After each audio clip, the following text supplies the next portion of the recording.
Now, as we move into our final panel discussion of the day, we are focusing on a topic which is absolutely critical for a sustained success of our tech ecosystem: talent retention. Our next panel is titled Mind the Gap: C-Suite Perspectives for Talent Retention. In the globally competitive tech sector, addressing organizational and workforce gaps is imperative for retaining top talent. Today, we have brought amazing ladies all together, C-suite executives from leading companies in Cyprus, to share their frontline strategies of overcoming challenges such as generational divides, skill mismatches, and gender pay gap. These leaders will provide us actionable insights on how to tackle these pressing issues. Please join me in welcoming our esteemed panelists. We have Ugne Buraciene, Group CEO of Payabl and TechIsland board member. Aleksandra Sulimko, COO of TheSoul Publishing. Marianna Hadjiantoniou, Executive Vice President of Energame. And our amazing moderator for this discussion, Cleo Papadopoulou, Chief Inclusion and Diversity Officer of PwC Cyprus. Enjoy. Good afternoon and welcome everybody to our amazing panel. I love the fact that here in Reflect we have parallel stages for two reasons. One reason is that it keeps us fit because we need to move from one to the other. Thank God this year we don't need to run from one to the other in the middle of the sun. And the second reason is that it creates competition between the stages. And I would like with that to thank you for choosing us this afternoon. I promise you, you're not going to regret this for two reasons. One reason is that we have a super interesting subject. And the second reason, we have a super engaging panel. So welcome, ladies. We have with us Ugne, Aleksandra, and Marianna. They have been already introduced. Ugne is certainly a doer. She has made Payabl one of the leading payment providers internationally with triple-digit growth and double workforce. Aleksandra is a graduate of the Harvard Business School. She's a certified coach and facilitator, and she's passionate about people growth, driving organizational performance, optimizing processes, and fostering business growth. And last but not least, Marianna, who is an experienced, super experienced HR professional, an accredited trainer, and as we discussed earlier, a part-time panelist. Welcome, ladies.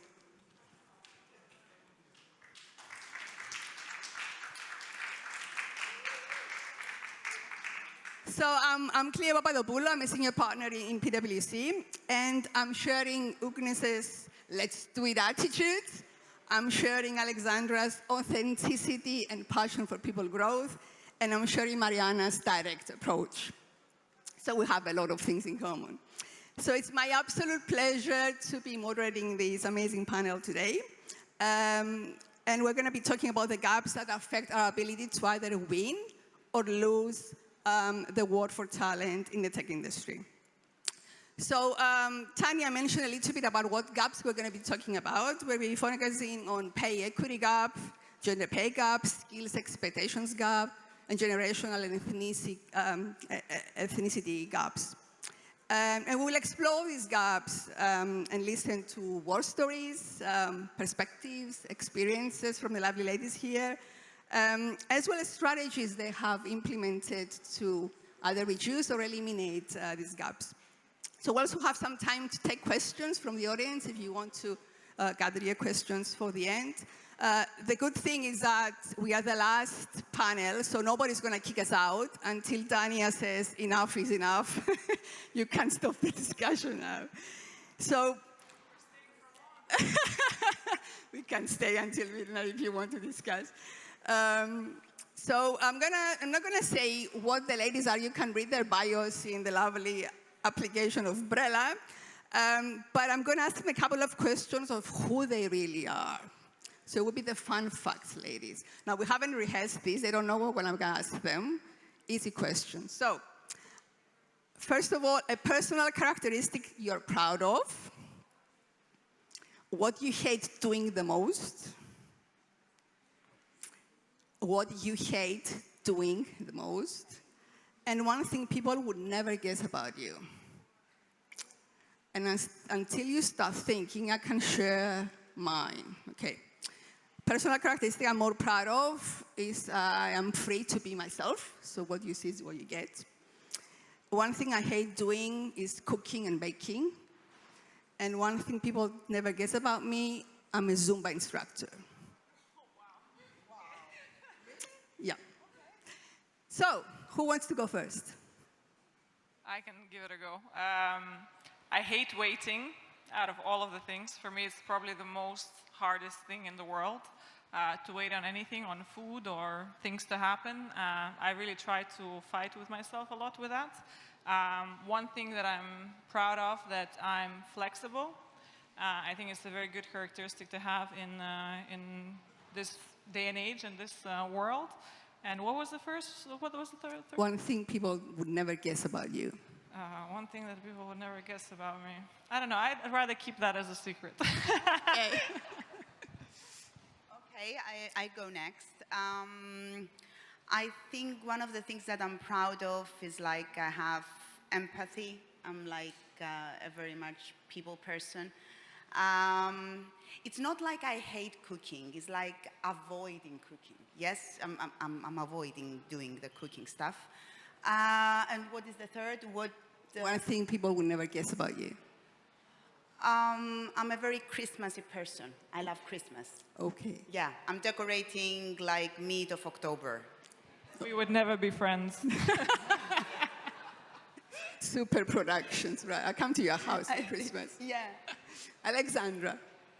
Okay. Hi, everyone. First of all, I think we're doing a great job. Look at our audience. We almost retain a lot of talents already, yeah? So, and a couple of words about me. So what I'm proud of, I'm really a person with high level of resilience, and I really believe it's very important, especially on my profession and my job, what I do.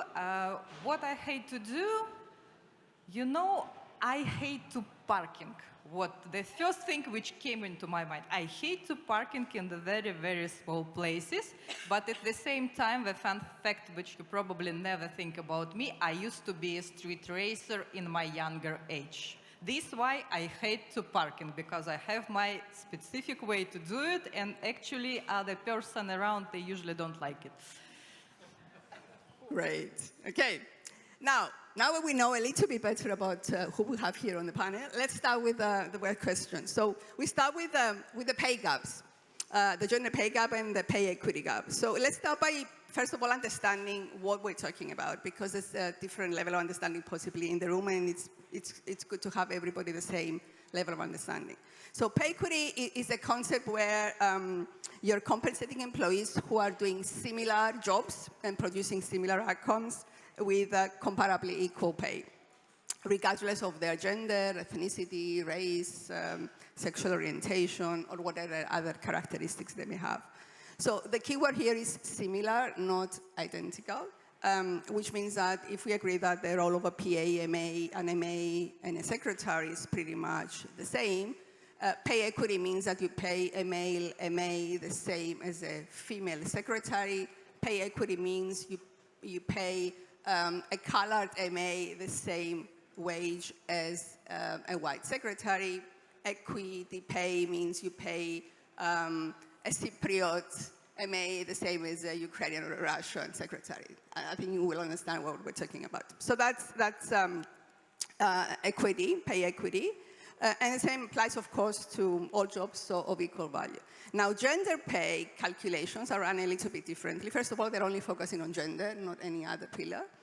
And secondly, they're not only looking to compare salaries at each level, but they're also comparing the average salary of a woman in an organization with the average salary of a man in an organization. So you may have pay equity at each level of the organization, but you may have a gender pay gap if you have lots of men on the top and lots of women at the bottom. Now, in PwC, we run many calculations for clients, and what we often find is that a lot of people, a lot of organizations have pay equity gaps, even though they don't realize that, and most of them have gender pay gaps. So my question to the panel, because the gender pay gap is not shrinking actually globally, it's growing, and Cyprus is no exception. So the question is, what do you think is behind these gaps, and how do we address them? Who wants to go first? I think I will go. So I think about gender gap, pay gap, and all these things that you talked before, I think comes from many, many years, yes? It's not something that started now, and it's not something that magically will disappear.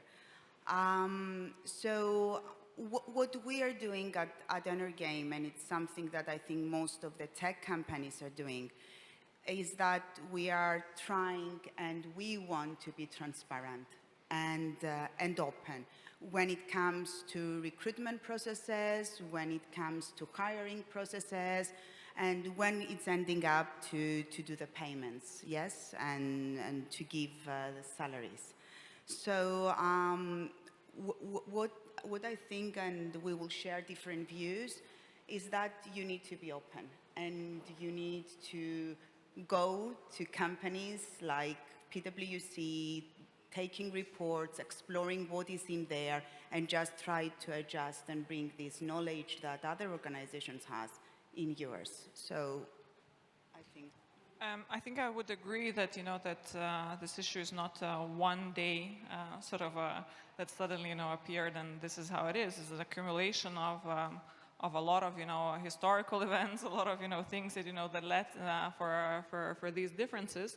At payabl, I have to say that we are quite lucky because we are very cautious and very well aware of that, and we have a very equal workforce, whether it's diverse, whether it's race, whether it's Cypriot versus non-Cypriot.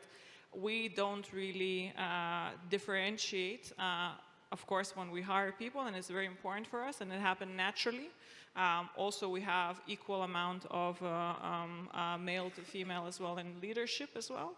So we are kind of in a luxury position in a way because I have less things to fix. But having said that, of course, when an organization grows, there's still a lot of gaps that you have to look into. And of course, working with some consultants and identifying those, how to bridge if there are any. And it's very important not to be complacent. So even though that we have a very good position and we're diverse in our workforce, we still do and we continue doing and to make sure that that everyone is equal in every way. And I'll say here that you probably disagree with me that the fact that you have a female CEO makes a difference, consciously or unconsciously, it makes a difference.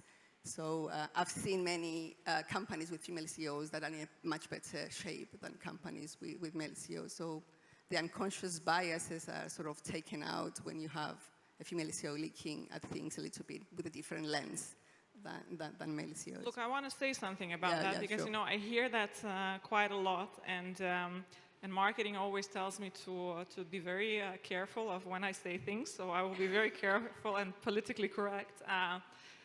In my view, things will change when we will not have to think about certain things. So you're very right that maybe it comes down to the fact that when there is a female CEO, I don't think about these things. So maybe I have less biases towards certain things. And for me, these things come very naturally or organically. So, this is something that I think we have to be cautious of.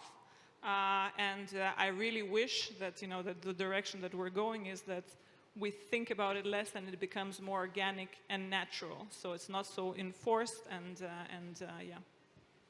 Thank you, Aleksandra. Yes, want to add from tech and creative powerhouse perspective, because we're quite different industry. We work and employ beautiful minds, and the logo of our company, dare to be yourself. And for us, it's very important because I think we open the secret. We understand the more diverse workforce we have, the more productive we are. I cannot say like we are lucky we don't have this pay gap. We are lucky now because we invested a lot of efforts to avoid it. So we currently 50-50 women and men in the company, and we started, I think, more than 2 years ago, and we started not just, just declare that we are working on this payment gap and we are going to improve our diversity in the company. So it is a long way. So we started from the hiring process, first of all. So we have gender neutral description in our vacancies. You never hear in our company from a recruiter a question, whom do you prefer? Woman or man in this position, from which country, or nationality, for example. So it's like prohibited in the company. And we invented our own internal course, how to hire and avoid biases, because we are biased. We cannot avoid them completely, it's obvious. Then you see a person whom you really like, you see that you graduated from the same university or probably grew up at the same city. Of course, you prefer to hire this person in your team, and it's very, very difficult to avoid these issues. So we post this course, and we didn't make it mandatory for our hired management or even for our employees. Can you imagine? It was the most, let's say, desirable course in our internal academy. So for people, it was not about, let's say, this modern diversity, women leadership, payment gap, etc. It was about how to understand that people are different and how you can, let's say, unlock their talent. Doesn't matter from which university, city, whatever this person is. So for us, it was very important to start from the beginning. And if you ask me what we did to have this, to avoid this gap and have 50-50 female and male employees in our company, so we started first of all from this. And we promote for merit. And I really don't like the situation, then this positive discrimination appears. So, for example, do you want to be promoted just because you're a woman? Is it really correct? How you're going to, let's say, to succeed, to make achievements in this company? So then you hire people and promote them just for merit, for their achievements, for skills. You avoid a lot of things. But at the same time, it's very easy just like to say, it's very hard to implement because you need to start from zero.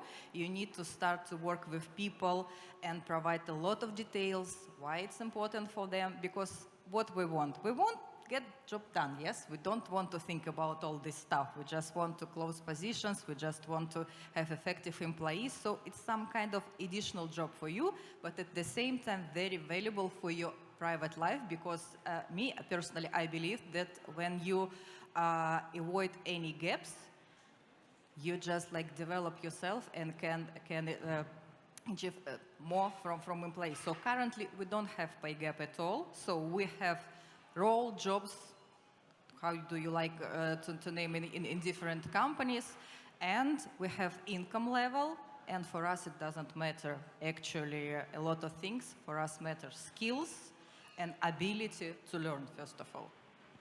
I want to add to what Aleksandra said. There is a lot of effort, yes? And there is an effort not only for the companies internally, but also on the peoples that there is, in the company. So they need to develop themselves. So there is a there's a two-way effort. So I totally agree, and I do support what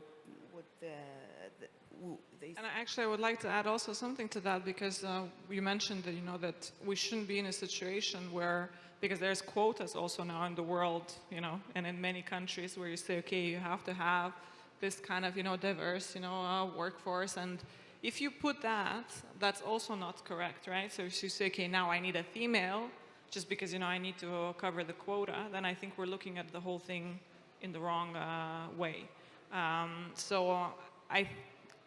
I mean, the best person for the job, that's how it should be. So skills, ability to learn, all of the most important traits that that the employer is looking for. Totally agree. I mean, we can talk about quotas and targets for hours. I'd rather not. Yeah, the ladies are usually the ones who don't really want this, even though it's done for them. What I'm saying about quotas or targets more than quotas is that they're actually forcing you to open your lens and look at people you wouldn't normally look at. That's all it's forcing you to do. But obviously, you hire or you promote the best person for the job. Question is, what do we mean by best, and what criteria are you looking to decide who is the best? So that's where the biases come in, and that's why sort of quotas are forcing companies to sort of look a little bit wider than how they have usually looked at things.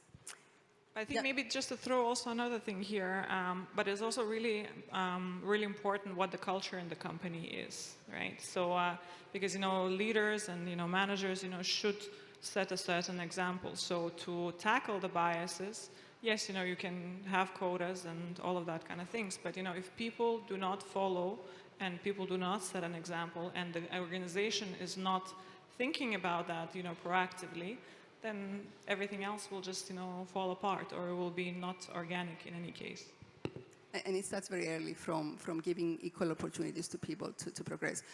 We were helping, as PwC, supporting funding the University of Cyprus to do a study on university graduates and their jobs after a couple of years.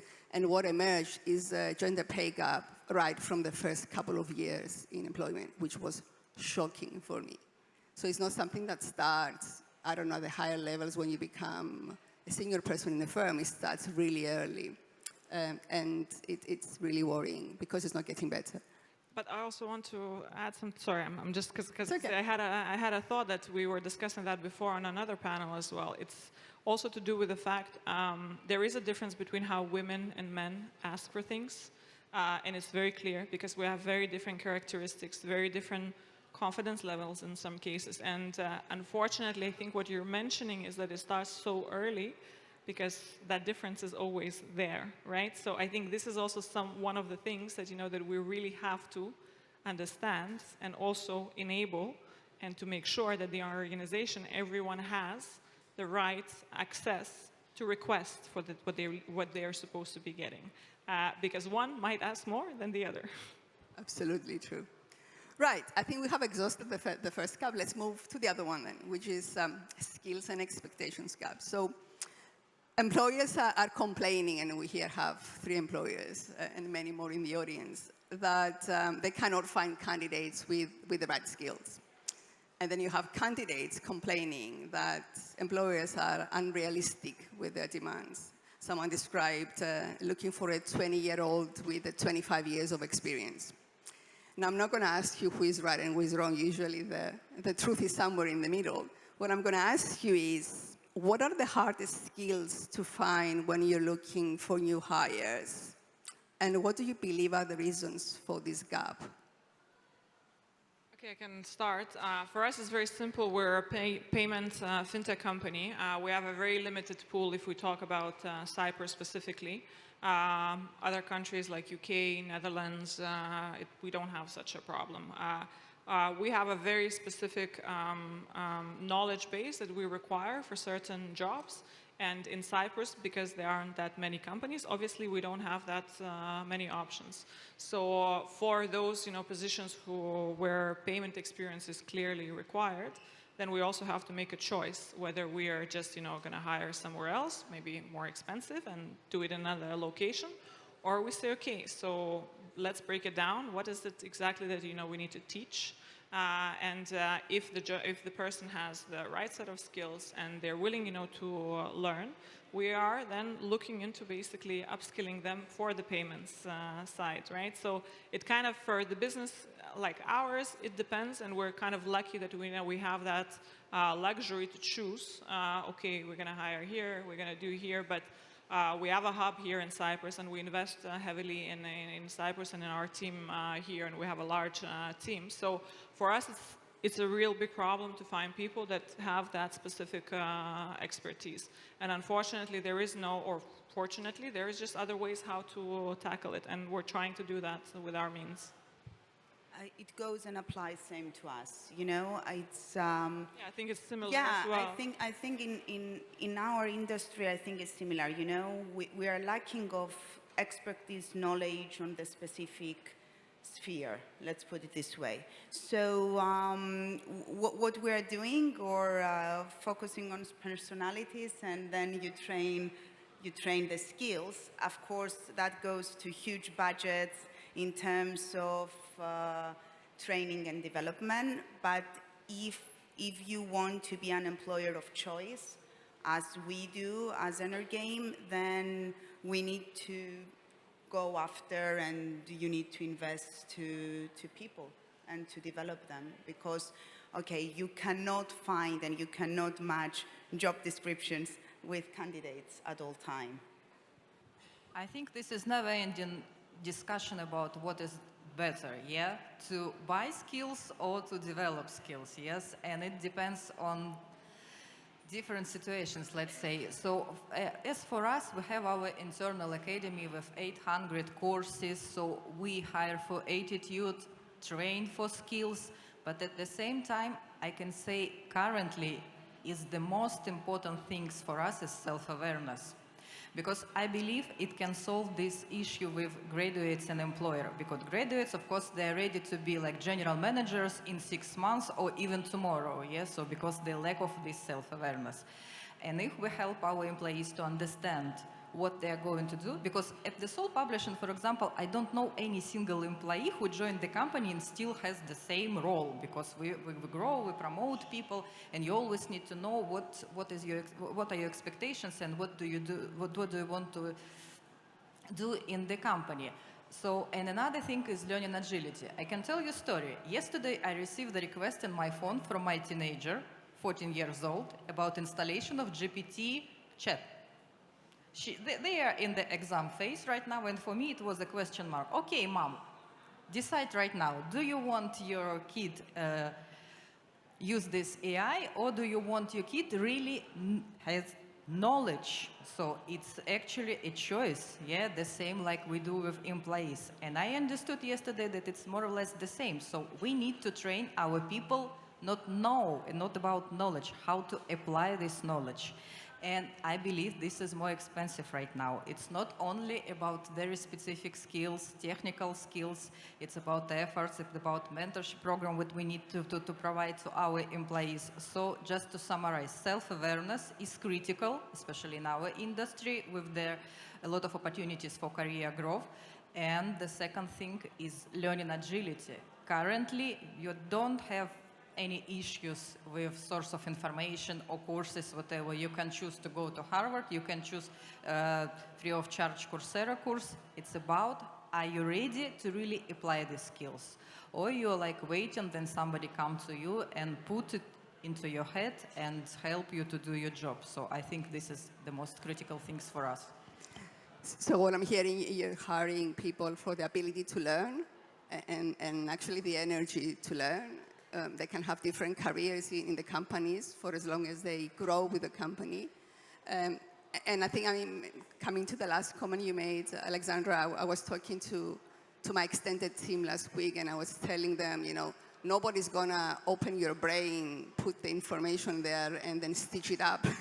It's down to you to basically have the hunger to learn and grow, and with exponential growth of technology and ChatGPT and whatever, AI and generative AI is going to come out. Of course, people are going to be augmented with technology, and they need to be ready to embrace that. Otherwise, they'll be left behind. So there's a lot of learning. Yeah, we shouldn't. Yeah. And I want to add on that is that because in our tech industry, we do have Gen Z, yes? And what I love about them is that they're so willing to learn. They're so willing to learn. I'm catching myself, on that age. If someone told me, okay, go to a training, do a seminar, follow up a workshop, maybe I was like, okay, but now really, but no, young ages, they want to learn and they love, to explore new things. And I think this is very, very good. It's ideal, actually. Refreshing, yeah. which is taking us to the last session or the last chapter of generational gap. But before we go there, just another question on the skills gap.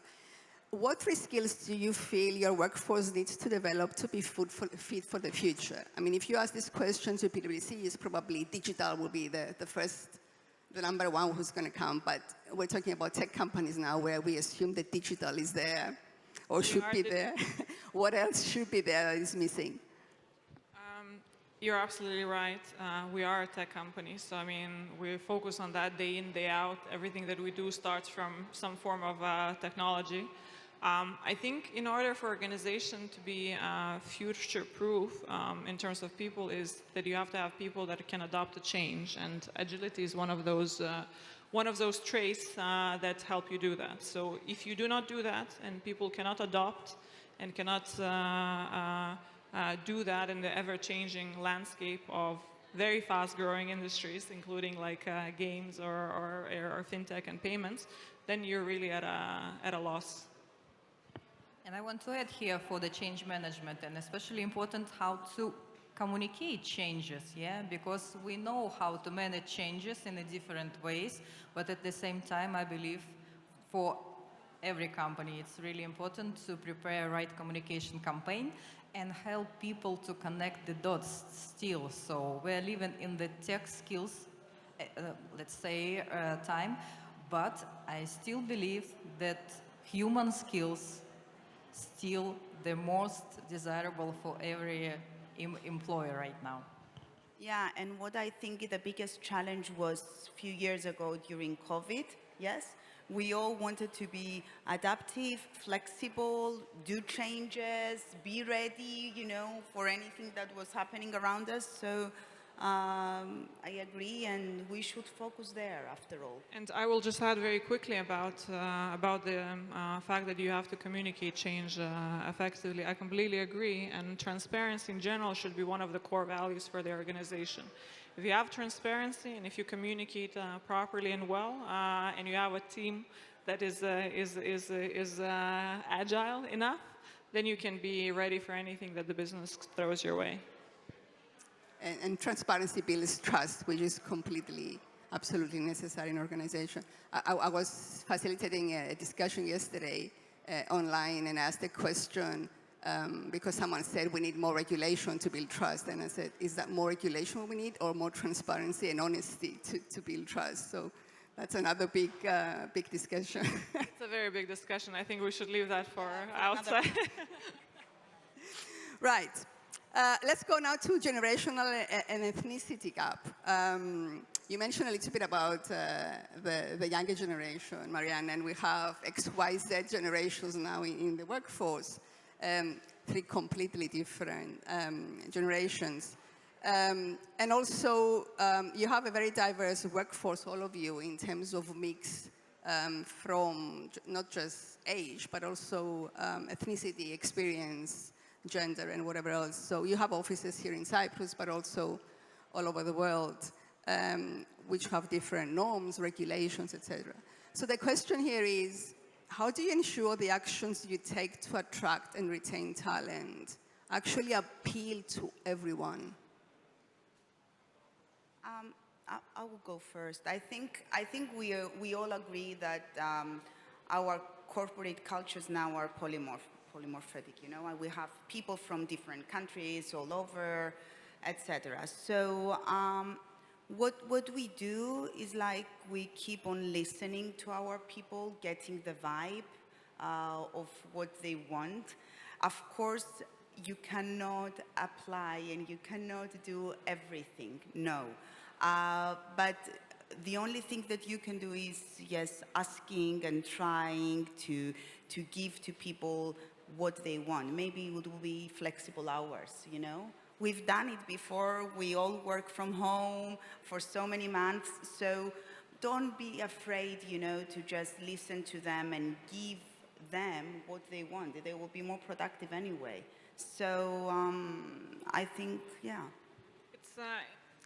It's an interesting topic, and I think it's a very hard one in general, because of course, I think what is important to everybody when you look at, on a job, posting is that, and also in general, when someone researches the company, right?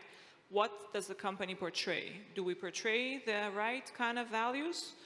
Do we look to the potential employee as a good employer? So I think there's also another aspect to it, like, okay, how does the company represent as a good employer, right?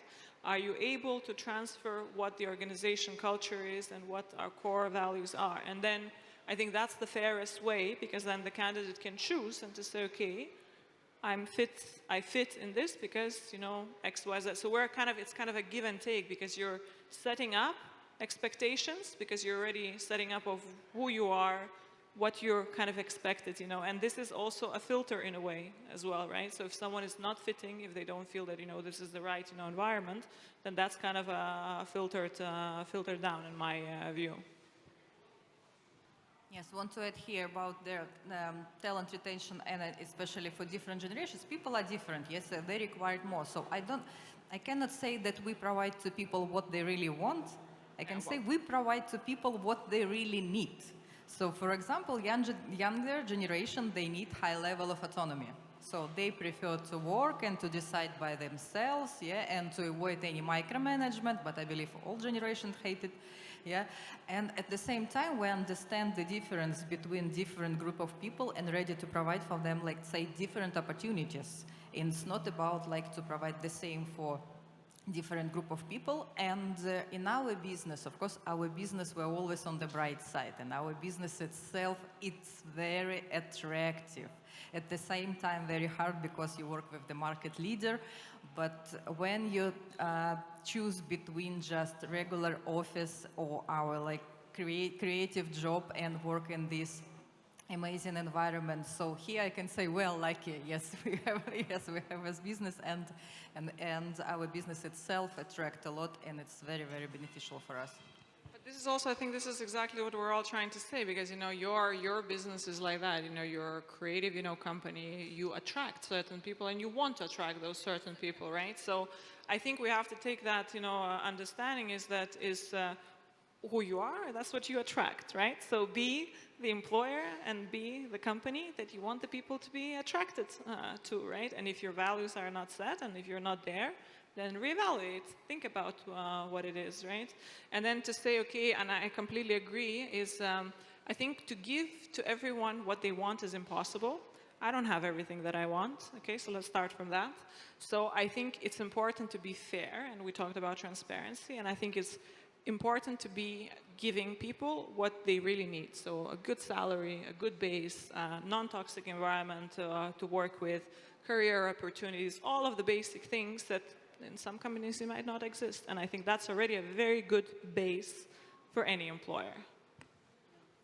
So if I was going to ask you, what's your staff turnover? I mean, you describe, like, the amazing companies for people to work for. So why would people leave? Look, there's one thing, and it's a very good question, but we need to not to forget that people are individuals, right? And sometimes they're not leaving the company, they're also leaving for their own ambition and their own path and their own way of what they want to do. But it's normal for a company to have a turnover of people, right? And especially at different stages of growth in the company, you have differences. When we were growing and we had, when I joined the company 4 years ago, we were 20 people. We are 250, whatever, plus, we are now. So, of course, there's some period of time, you have almost no turnover because, you're hiring, you're educating, then you have a, then you have another wave of, people, changing. Maybe they don't agree, and also the company changes. This is another something that you have to take into account.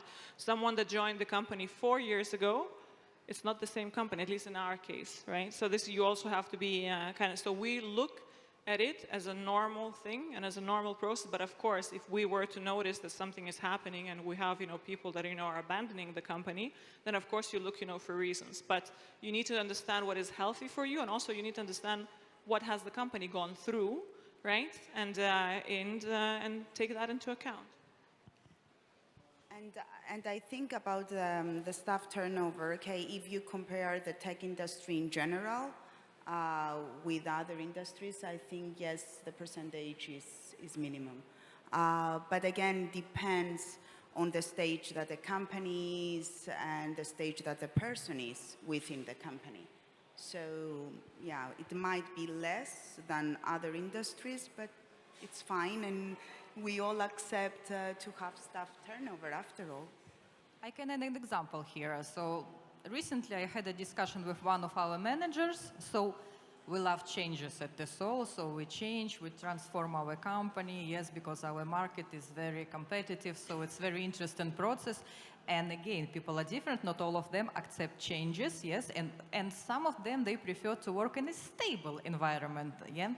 And we had a very interesting discussion. What shall I do if my people decided to leave and they don't want to adapt to these changes? Say thank you very much that they are honest with you, instead of they stay with you, continue to be unhappy in this company, disengage in this company. So it's fine to replace people because finally they have choice. And you as a manager always have choice to work with people with whom you work to continue to do, let's say, projects together. And I believe turnover, it's fine. And normal turnover, it's like about healthy status of the company. So if we here in Cyprus have a very good choice of employers, why not? No, and it's actually super important point that you mentioned. If someone wants to leave and it's for the right reason and it's not the right fit anymore for the company, then it's for the best for the company, because you don't want that. Yes. You want someone that will stay with the company and will share what you need to do. We don't need the quiet quitters, as we say. So our time is up, but we'll have a couple of questions. Tanya, can I take a couple of questions from the audience? So the first one is, what risks for employers and hiring process do you see in the EU Pay Transparency Directive's implementation? I'm not an expert in it, so I don't know. I would not be able to. Maybe you as an expert should take this question. The Pay Transparency Directive is coming, and it's going to be compulsory from 2026. So employers are basically preparing for that. You need to report certain things, and people are doing a test to see what they will look like before they report. So the risk, I would say, would be that once you publish information that does not look good, then maybe you're not as attractive as your competitors, might be the easy answer. But in your case, I think you've done your homework already. You've done your gender pay gap calculations, and you have said that, yeah. Yes. So that's probably for someone who hasn't done that. And the next question, how does the HR role transform now according to global and local changes? Maybe a question for you, Marianna. We are in HR. I think the HR role transforms constantly. It's not something that is stable. I think globally and local changes, it goes again and links to diversity, inclusion, all these things that we need to be aware of and change for the time being. So what I think we all agree is is a constant change, you know? I think it just also depends. I don't think that this is new. I think it just depends on the business complexity. So all of those challenges were always there, and it's hard for me to believe that it's changing so drastically. It's always about the balance between what the business is doing and basically making sure that if you are setting up office somewhere else, that you take into account the cultural differences, and all of this kind of stuff. So I think these will maintain and will always be the same issues that you have to be cautious of. Good evening, ladies. I'm not sure who should go first. Okay. Go on. Let me stand up so everybody can see me. Good evening. I have two questions, if it's not too much to ask, because they're completely different. She's the boss there. You can kick us out. So. Yeah, she's all right, okay. Thank you. Yeah. Okay. So the first question is, when the company is at the startup stage, they have employees that usually do not continue at, let's say in 2 years' time, most of these people do not exist in the company. And I'm just curious, this is statistics, it's not necessarily your case. I'm just curious, how many people in your companies are still there that they were from the whole beginning, except the owners? Okay, I'm not, again, Payable is not a very statistically good company in that sense because, let's say there was a significant change when I took over the company 4 years ago. Well, the company is already for 13 years, but we have people that are there from almost, 10, 12, years in the company. However, if the company is transforming and it goes through a lot of, changes, usually people will not stay long, and this is, I think the statistics are then in that favor. So we have a proportion of the people that were there really from very, very long, but then it's in the last 4 years, the whole company changed, and also it's also about growth, right? Because if you say, okay, if the company is taking more employees and you're having, more people, then the proportion in any way is small because you started as 5 people and you end up with 500 people. So no matter how you look at the statistics are not in the favor of the people that joined, in the beginning. But I don't think that it really means anything for the company because again, it really depends how the company grows. What is the development? What are the changes? And if the people were not, on board, it's fine. It's absolutely fine. We found businesses finds the right, talent for the right time. If I'm completely honest, I found out about your company only with your appearance in there as a CEO. So I didn't know that this company exists in the market for so long. So Great. Job. She brought it to light. Yeah, definitely, and that's not something, I'm not being nice, it's just is the truth. My second question was, it's not a secret that during recruitment, people who are being relocated, they're getting a very, may I say this word, a sexy package, okay? So they're receiving the relocation, the children receive tuitions, etc., etc. Even the process of recruitment with immigration is much easier because the company is dealing with this. Since we're talking about equality, I wonder, how do you think would be fair, because locals, for the same position, they will not get any of those benefits, but how do you think would be fair to give them any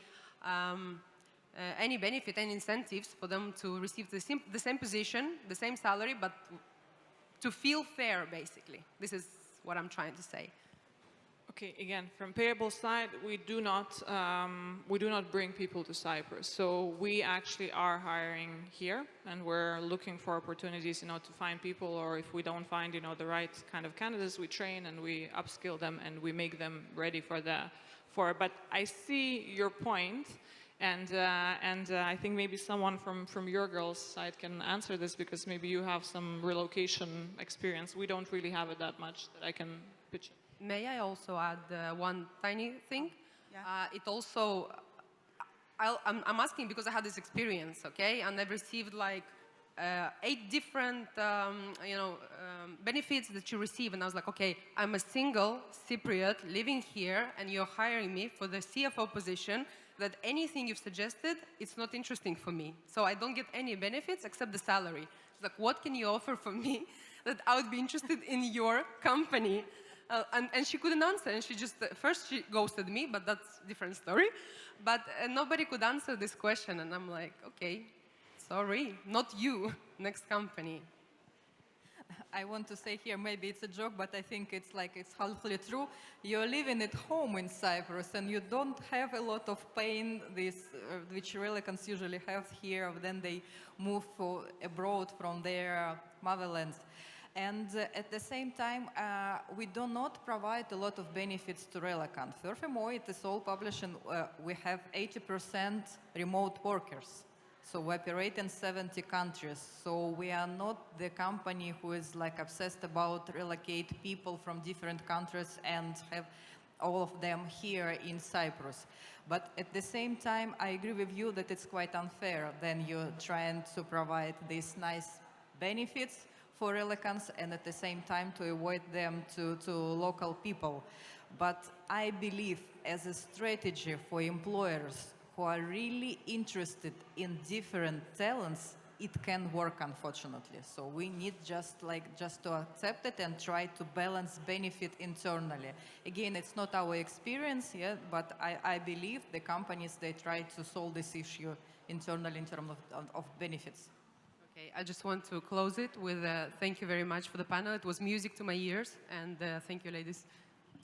There was another question at the Yes. back, I promise. I'm following Energame for years, so my question will be primarily to Marianna. What is not obvious red and green flags when you looking into C-level talents to hire? Okay, so C-level talents. We are, as I said before, one of the things that we are doing as a company, we're totally transparent. Yes, we are open. We are open in terms of, you know, what are you getting the minute that you're entering our company. So everything starts from the recruitment process, the induction that we are having. So no matter if you're a manager or a junior, you're going to have the induction. I have a colleague here, she's smiling, because yes, we set up in this way our HR department, which I'm really proud of. Now the head of HR now is a colleague that she's not here with us, but she's in Ukrainian one in London. But still, we have a flat process that is followed from A to Z, no matter the hierarchy that you are. So this is something that gives you an insight of the company. The minute that you enter, either you're a C-level or a, I don't know, manager or a junior one. You need to go through. Thank you. Right. Thank you, everyone. Thank you, ladies, so much for your insights. Thank you all for choosing us for this afternoon. And I hand you back